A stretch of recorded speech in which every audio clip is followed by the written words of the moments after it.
Right. Yeah. I see some people just naturally are tuned into who they are. Because I remember hearing people say, I can never be a doctor. I don't think I can deal with, talking with people's trauma. I mean, that's just Mhm. going to affect me too much. So they know about Mhm. themselves. Mhm. But there are also doctors who ended up becoming doctors anyhow, even though Mhm. that's who they are. And they are very stressed and they're Mhm. just, that's a tough way to make a living for them. Yeah, and and it comes down to either you know, and here's the crazy thing. The body is an extremely intuitive machine. Most of us knew all the problem. Like, I don't do well with stressful situations, or I find that I need to snack and graze all the time. Like, I always need to snack.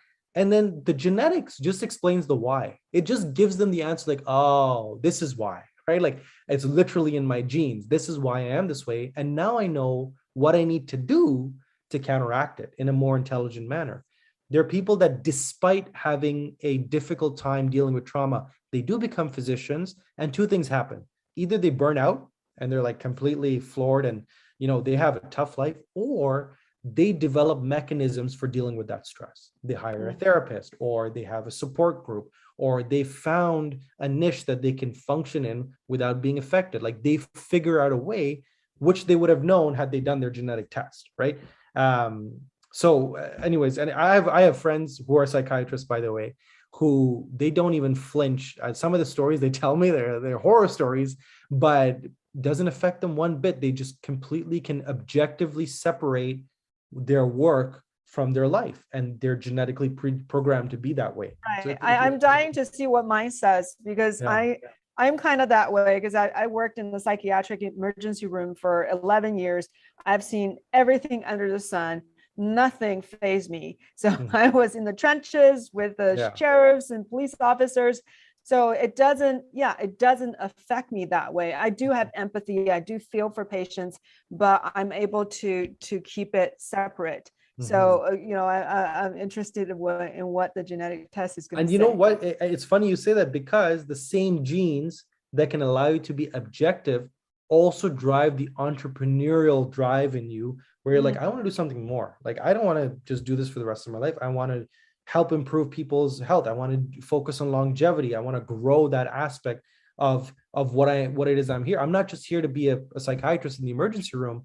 I'm here to change lives. And so that same thing that allows you to be objective about your work also drives you to venture out forth beyond the scope of most doctors, right? Who are just fine with being a doctor. You're like, no, I'm a doctor businesswoman, right? Like, I'm out there That's doing things and changing interesting. people's lives. It's the exact same Yeah. genetic phenomenon. Yeah, I do see I can pivot very easily. I mean, when I was in China, I studied architecture, but I Mm-hmm. said, okay, I'm going to come to America. I'm going to Mm-hmm. seek adventure. And I came here. I thought, oh, maybe I'll do photojournalism. And Mm-hmm. then I was like, oh, that's too boring. That's writing Yeah. other people's story. I think Yeah. I love science. So from science, I went into psychiatry, addiction medicine. Yeah. So I'm always pivoting, finding the next thing that's really, really interesting and Mm-hmm. satisfying. But I don't see that for most of my friends. Most of Mm-hmm. my friends, whatever they were doing is what they're doing now. If they Yeah. were doing architecture, they're architects now. If they were Yeah. doing psychiatry, they're still psychiatrists. Mm-hmm. So yeah, I think it's rare for people to actually pivot and shift. Yeah, and it comes down to their proclivity, their likelihood of shifting comes down to their genetic predisposition for it. Can you handle change? There's people here who cannot handle any change. Like, if they have to move from one area of the city to the other, like, they get palpitations and they're scared about that change. But then there are people who are like, I can work in Thailand for 6 months, and then I can work in Tokyo for 6 months. Then I can work in, like, I can move all the time. I love change. There are people who crave change in their life just to keep their life interesting, right? So Right. it's Yeah.